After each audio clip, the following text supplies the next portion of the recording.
Halo Sobat Bola Skor, balik lagi kita di program Anak Gawang.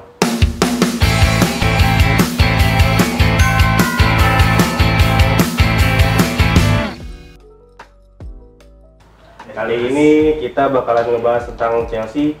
Sekarang kita bareng sama Johan, sama Bang Arif. Nah, Bang Arif, kita mau nanya nih, bisa ceritain nggak sih awalnya Chelsea seperti ini mengandalkan skuad muda? Sebenarnya cerita awal klub itu seperti apa sih? Ngerti sih maksudnya belakangan ini Chelsea kayak berubah gitu kan, skuadnya muda, mainnya muda, nggak lagi beli pemain bintang. Ya itu kalau dilihat napak tilasnya flashback ke tahun 2003 itu pas Roman Abramovich, pengusaha asal Rusia, datang beli klub dari Kate Bates, itu pemilik sebelumnya. Itu emang dia punya visi mau bikin Chelsea jadi tim gede di Inggris, Dream Team. Tapi jadi nggak sih? Jadi pas awal dia kan masih pelatihnya itu masih Ranieri, Claudio Ranieri. Di situ baru udah revolusi dimulai pas Mourinho datang. Terus kalau pemain-pemain terbaik yang dibeli sama Roman Abramovich kira-kira siapa aja sih? Banyak kayak gitu. Udah jilid 1 ada Veron, Crespo, itu buat yang tahun pertamanya. Dan di tahun pertamanya itu dia cuman udah mulai kelihatan sih bibitnya, soalnya udah langsung peringkat 2 klasemen. Ya pas si Jose Mourinho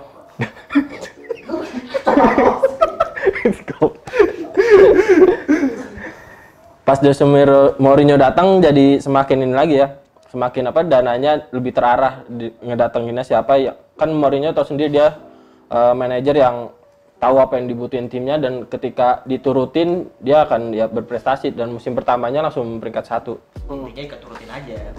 Mourinho tuh kalau misalnya diminta tim dikasih ya, kemungkinan juaranya trofinya gede. Ya pas di era-eranya Abramovich itu yang rekrut tuh bagus-bagus sih. Rekrutannya kalau Lampard nggak masuk soalnya dia 2001 baru datang. Rekrutannya terbaiknya era Abramovich tuh kayak Didier Drogba, Michael Essien, Ashley Cole, ya kan? Terus apa lagi? Banyak. Ada Eden Hazard, jangan lupa tuh. Itu the best player kalau menurut gue sih, bisa jauh ini Peter Cech. Tapi setelah Jose Mourinho, menurut abang Chelsea itu sekarang gimana? Setelah Jose Mourinho berubah sih. Maksudnya emang kan si klub masing-masing punya sejarah. Nah, kalau kita berbicara Chelsea ya sejarahnya Mourinho udah. Mau dia ngelatih Tottenham, MU, orang mikirnya ya Chelsea suksesnya di era dia. Apalagi pas awal dia datang dia ngomong gitu kan, I'm the special one. Dia terang-terangan ngomong. Kalau gue ngeliat sih si Mourinho ini juga ya, dia hebatnya karena di musim pertamanya langsung moncer. Kalau pelatih-pelatih yang lain kan butuh beberapa waktu supaya bisa ngebawa Chelsea juara, dan itu Abramovich penyakitnya nggak sabaran, jadi dipecat. Dan ya kayak kalau diulang terus, pelatih baru, pemainnya nanti taktik baru, cari pemain anyarnya si pelatih cari lagi dari awal, itu kan kayak ngebuang-buang waktu gitu. Mendingan dipertahankan aja satu pelatih seharusnya sih. Terus kalau prestasi terbaik yang di eranya Abramovich itu apa aja sih, Bang? Kalau tolak ukurnya Eropa lagi champion, udah the best. Itu salah satu trofi yang pernah diraih 2013 kalau nggak salah ya. Sunderland Drogba. Tapi bukan si Mourinho kan? Bukan, itu udah beda lagi. Nah itu efeknya Chelsea di situ, dia gonta-ganti pelatih tapi masih bagus.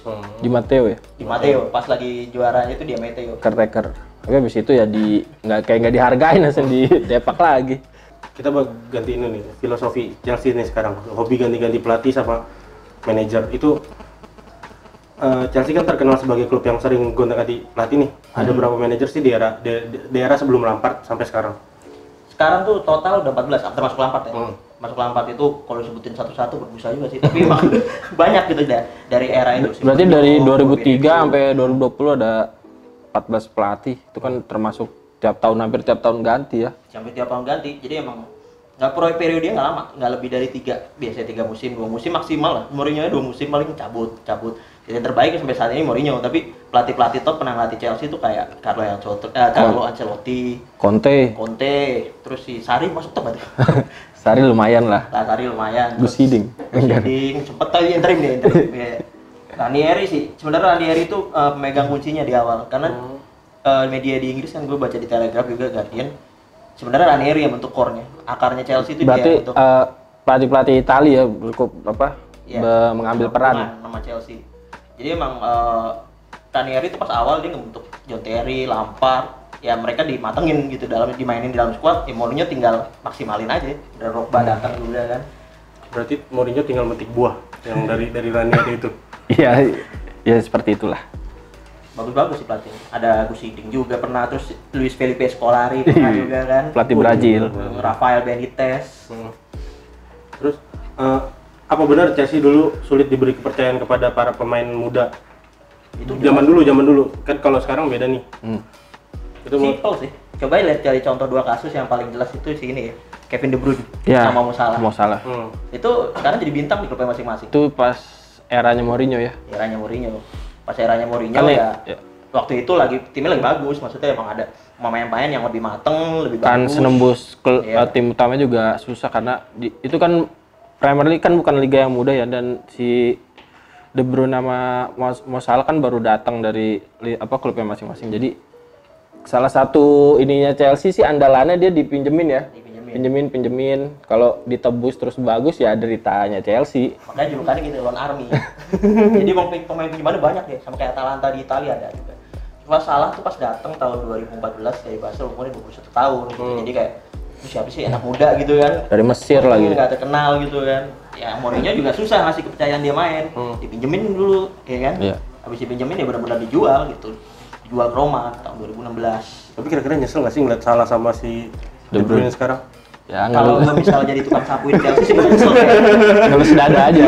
Kalau manajer sih kayak enggak, Mourinho kan udah pergi mana-mana ya, cuek. Tapi kalau orang yang di klub itu bertahun-tahun kerja mungkin nyesel gitu kan. Bisa jadi kan kayak Mo Salah, terus ada juga Kevin De Bruyne waktu datang cuma 20 tahun pas tahun 2012. Tapi dipinjemin lagi ke geng, nggak dipercaya di Chelsea, dipindah lah tuh ke Jerman. Main di Jerman bareng sama Wolfsburg. Jadi balik ke City.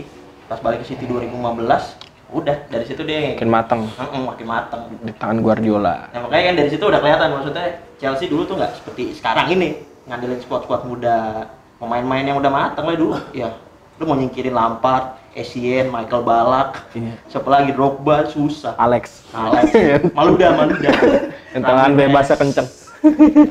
Iya susah lah. Nah terus kan sekarang Chelsea berubah nih filosofinya. Dia menunjukin kalau dia tuh sekarang bisa percaya sama pemain-pemain muda nih. Apa kuncinya tuh sekarang di Lampard atau gimana, Bang? Nah, ini menarik sih. Nah, mungkin ada asumsi ya, Lampard didatangin emang karena dia prestasi musim lalu sama Derby dengan pemain seadanya, skuad seadanya, muda, hampir mau play ini, hampir mau promosi Premier League. Nah, ini bisa dilihat pas si Mariana Granovsky sama si Chelsea-nya ini datengin Makelele, terus Peter Cech, sama Joko. Itu kan legenda-legenda semua. Nguatin struktur manajemennya biar seenggaknya ada mantan pemain lah yang udah ngerti filosofi Chelsea gimana dan menjadi penghubung antara pemain dengan si struktural manajemennya. Dia kayak mau niru Bayern Munchen juga, ya kan? Ya Bayern Munchen itu legenda-legenda yang kan pernah waktu itu ini emang agak out of context tapi emang relevan sama materi Chelsea ini kayak waktu itu kalau nggak salah Luis Van Gaal pernah bilang di Bayern Munchen itu yang nangannya legenda-legenda orang-orang yang tahu bola gitu. Ya akhirnya suksesannya kayak sekarang. Nah, Chelsea mungkin mau niru itu karena sekarang Makelele jadi mentor pemain muda, Peter Cech direktur teknik gitu kan, Joko jadi ini pelatih di akademi. Jadi kayak emang ada relevannya ke atasnya.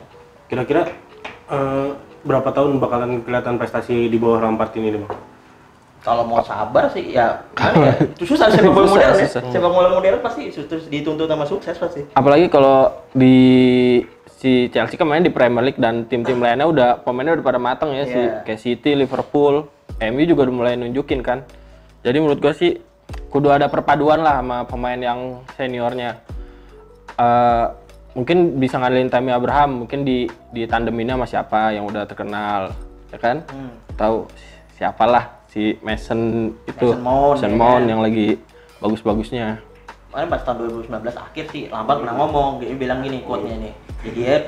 Peter Makelele, saya menyatakan orang-orang ini bukan hanya karena mereka pernah bermain di klub, namun mereka memiliki kecintaan kepada klub ini dan ingin berada di sini dengan etos kerja yang tinggi. Jadi emang ya ada rencana sebenarnya di Chelsea ini, rencana bangun skuad untuk masa depan. Berarti regenerasi lah. Bisa dibilang ini era barunya Chelsea ya? Iya. Tapi lumayan bagus loh ya untuk musim pertama ini. Dan dengan didukung dari manajemennya kayak kebijakan transfernya juga pemain muda kan. Iya. Yang Christian Pulisic didatanginnya baru usia berapa? Belum nyampe 20 ya kan. Dari walaupun harganya mahal tapi sama Chelsea dijabanin. Biasanya kan pemain yang harganya segitu ya udah mateng kan, 60 juta euro segitu. Biasanya kan dalam usia yang sudah siap tanding lah istilahnya.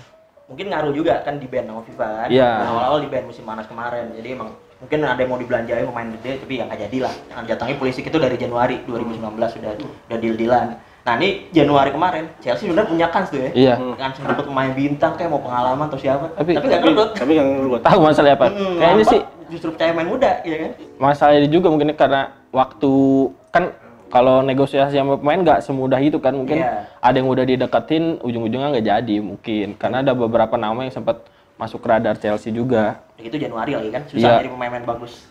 Nah ini kan bisa dibilang revolusinya Chelsea nih. Udah perubahannya udah signifikan belum sih Bang untuk Chelsea? Untuk musim pertama orang mungkin kalau misalnya inkonsisten bilangnya Chelsea ini nih mainnya inkonsisten segala macam. Mereka bagus sebenarnya. Kalau lu perhatiin mereka hampir dari pekan-pekan awal Premier League sampai sekarang 4 besar terus. Iya. Nggak pernah turun walaupun bawahnya mereka juga pada naik sebenarnya. Tottenham, si Arsenal, kan MU itu kan tim yang sebenarnya ngabisin dana yang lebih baik dari Chelsea kan. Dan pemain mudanya juga udah bagus-bagus juga kan tim-tim itu. Tapi ya gimana? Prediksi nih Bang terakhir. Apa? Bakalan finish di posisi berapa nih Chelsea untuk Liga musim ini? Bisa sih.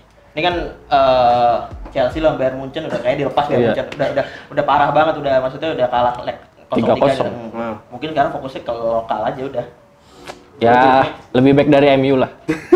Tapi nggak nyusul Chelsea. Nyusul Liverpool. Ini ada ini ada visi buat kedepannya Chelsea. Dia 8 pemain debut main musim ini. Itu si Mark Guehi, Mason Mount, Billy Gilmore, Reece James, Ian Maatsen sama Tariq Lamptey. Itu sama satu lagi 2 yang baru dimainin itu si Faustino Anjorin sama Armando Broja. Tuh pemain akademi semua. Nama-nama yang asing kan? Asing Kita ada orang asing namanya asing. Sekarang asing. Nggak tahu masa depan dah. Dipoles sama Lampard. Iya, itu mungkin tujuannya Lampard di situ. Tapi untuk finish di 4 besar masih bisa nih untuk Liga Kalau Champions. prediksi bisa. Prediksi sih bisa ya, soalnya emang ya walaupun fixture kedepannya lagi-laganya agak berat, pernah sempat juga ntar lawan tim-tim besar, tapi fokus Chelsea sih kayaknya ke ini domestik.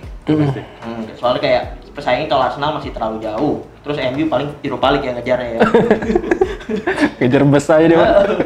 Jadi pesaing-pesaing di bawahnya ya mungkin yang mepet Chelsea cuman Sheffield, Wolves yang benar-benar bisa gini lah, repotin. Demikian pembahasan kita tentang Chelsea. Kita tunggu kejutannya Frank Lampard di musim depan dengan pemain-pemain barunya. Jangan lupa like, comment, subscribe YouTube Bola Skor di Bola Skor TV. Terus kita bakalan ngadain kuis. Terus hadiahnya ini nih, kaos anak gawang. Tunggu aja di IG-nya Bola Skor. Jangan lupa download aplikasi Bola Skor di App Store sama di Play Store. Terima kasih.